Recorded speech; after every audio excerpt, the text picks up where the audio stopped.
kaibigan mo na hindi mo nasirat sa Panginoon, lagot ka kay Lord. Sabihin mo sa katabi mo, lagot ka kay Lord. Kay Lord. Okay, number 2. Because of our status. Dahil sa ating kalalagayan. Ang pagkalagayan natin, ito, tingnan natin. 1 Peter chapter 2, verse 9. Nilagay ko sa English kasi maganda sa English eh.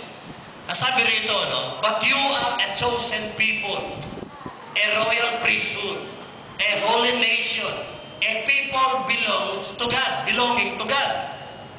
So sabi ni Pedro, ito yung kalagayan natin, ito yung kalagayan mo. Ang kalagayan mo, ano? Chosen people ka. Pinili ka. Pangalawa, ikaw ay dakilang saserdote. Pari ka. Dakilang pari ka. Pangatlo, banal na bansa ka. And then pang-apat, ikaw ay tao ng Diyos. Ito yun. Ngayon, dahil ito yung kalagayan mo, sabi ni Pedro, pinili ka, ikaw ay dakilang saserdote, banal na bansa, at tao ka ng Diyos, ito ang dapat mong gawin.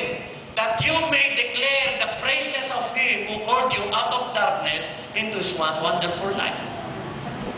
Yung kalagayan natin, mga kapatid, chosen people ka, royal priesthood. Pag sinabing royal priesthood, makarli ka ka. Amen o ba? Prinsesa at prinsipe tayo. Amen o ba? Hello? Sabihin mo sa katabi mo, pagkalalaki, prinsipe ka. Prinsipe tayo. Pag babae, prinsesa ka. So pag prinsipe at prinsesa, itong klase na. Pansinin nyo sa Inglaterra, pag kinasal, mga prinsipe, pambira buong mundo, kita. Amen ba? Yun ang kalalagayan natin. At dahil yun ang kalalagayan natin, ang sabi ni Pedro, ito naman ang dapat yung gawin. Ano yung dapat natin gawin? Declare the praises of Him who called you out of darkness into His wonderful light. Sa Tagalog, ito ang naging kalagayan nyo. Dahil ito kalagayan nyo, ang trabaho nyo, ipahayag ninyo yung dakilang bagay na ginawa sa inyo ni Lord. Amen o ba? Yung ginawang dakilang bagay ni Lord, yun ay ipapakayag natin. Mula doon sa kadiliman, inilagay tayo ng Panginoon sa kaliwanagan. Mula sa pagiging busagos, inilagay tayo ng Panginoon sa pagiging makarlikat. Mula doon sa makasalanang mundo, inilagay tayo ng Panginoon sa banal na lungsod. Mula doon sa kalalagayang kakampi mo si Satanas, inilipat ka ng Diyos sa pagiging anak niya at pagiging tao niya. At dahil dito, sabi ni Pedro, dapat ipahayag mo kung ano yung ginawa ni Lord sa'yo. Amen o ba? Amen. Ano? Naintindihan niyo po ba ako? Ibang klase tayo. Amen ba? Sabihin mo sa katabi mo, ibang klase. Klase. Kakaiba ka. Yun ang kalagayan natin. Kaya tayo mag-win and make, win souls and make disciples. Number 1, because it is human. Number 2, because of our status. Pag hindi mo naintindihan ito, kapatid, habang panahon, utak mahirap ka. Hello? Pero pag naunawaan mo ito, sabi nga ni Bishop Uriel, para kang bato-balani. Alam niyo yung bato-balani? Yung magnet? Magnet. Tama ba? Yung magnet, umihigop yan ng ano.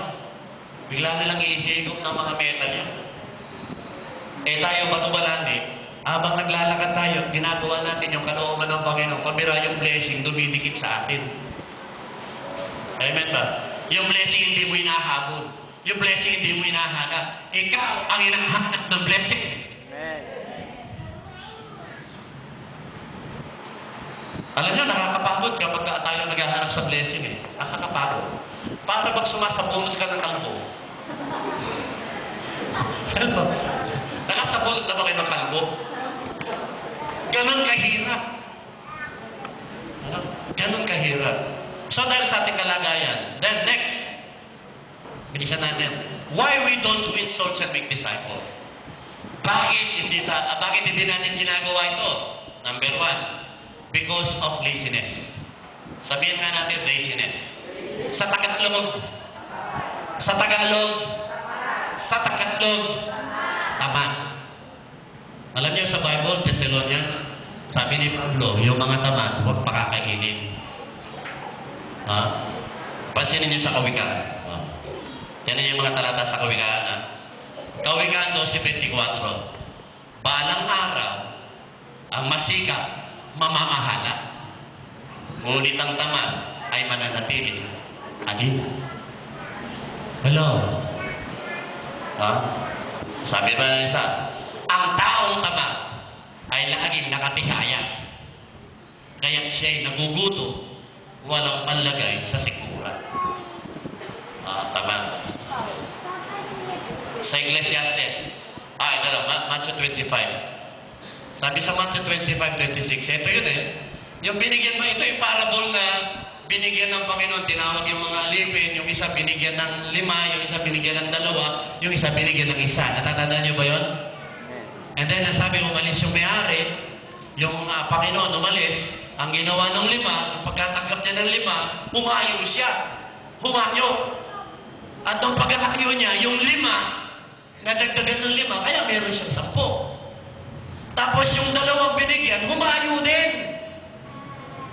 Nung humayo, yung 2 nasa kanya, nadagdagan ng 2, kaya meron siyang 4. Pero yung isa na binigyan ng 1, hindi humayo. Hindi niya ginawa yung pinagagawa sa kanya ng Panginoon. Ang ginawa, ibinaon. At ang sabi na sa 26, sabi ng Panginoon, kasi nung mag-report na sabi nung tumanggap ng 5, sabi niya, Panginoon, ito yung 5 na binigay mo sa akin, tapos ito pa yung 5 na tinubo, naging bunga. Ang sabi ng Panginoon, mabuti at dapat na alipin, pumasok ka sa aking kaharian. Lumapit naman yung 2, sabi niya, Panginoon, ito yung 2 na binigay mo sa akin. At ito po yung 2 na nagdagdag. Sabi ng Panginoon, mabuti at dapat na alipin, pumasok ka sa aking kaharian. Lumapit yung isa, sabi niya, Panginoon, natakot po ako. Kasi po, nalalaman ko kayo magagalit. Pag hindi ko ginawa, kaya ginawa ko, ibinahon ko sa lupa. Ay, ito sagot ng Panginoon sa kanya. Masama at tamad na alipin.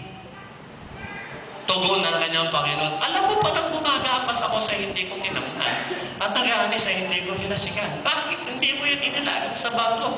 Di sana'y may nakuha akong tubo ngayon. Kunin ninyo sa kanya ang 1,000 at ibigay sa 10,000. Sabi niya, no? And then, sapagkat ang meron ay bibigyan pa at mananangana. Ngunit ang wala, kahit ang konting nasa kanya ay kukunin pa. Itapon ninyo sa kadiliman sa labas sa kaliping walang kabuluhan. Doon tatangis siya at magangalit ang kanyang ngipin. Alam niyo, ito pag binigyan ka ni Lord, at binigay sa'yo ni Lord na responsibilidad, ginawa mo, at namunga yun, dadagdagan ba ng Panginoon? Hello?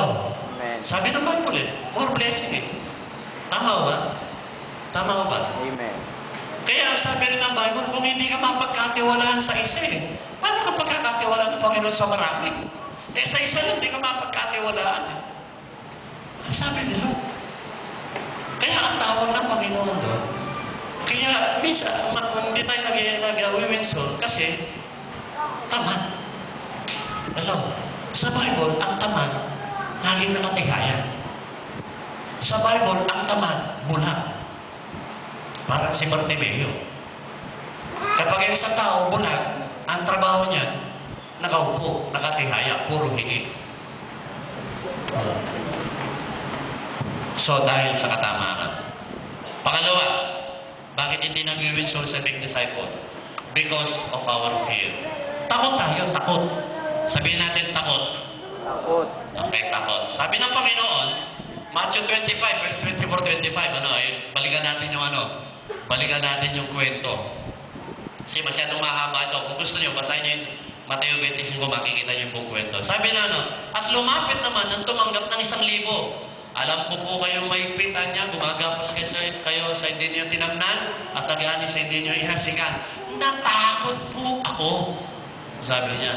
Kaya ibinaon ko sa lupa ang inyong salapi. Eto na po ang 1,000 dito. So natakot. Natakot. Tingnan natin. Sa 1 John chapter 4,